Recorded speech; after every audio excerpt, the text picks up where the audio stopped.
Welcome to the Slop Farm. Enjoy the video. You start by confirming your Copilot license, and that Teams is up to date. This prevents interruptions. Next, open Teams and pick the chat or channel where you want assistance, because context matters for accuracy. Then click the Copilot icon or type at Copilot to invoke it.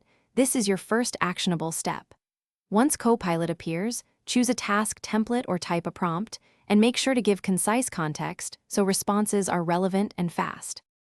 Once Copilot is active, refine what you ask.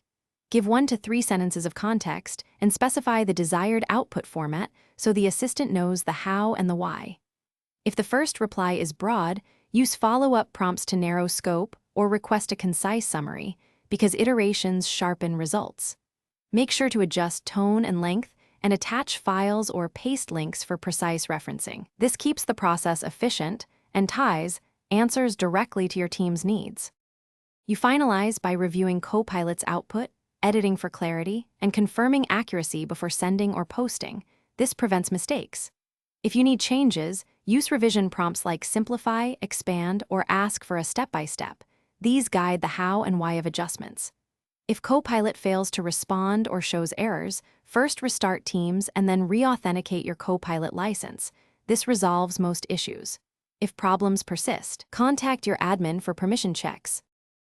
Thanks for watching. Consider subscribing if we helped you today.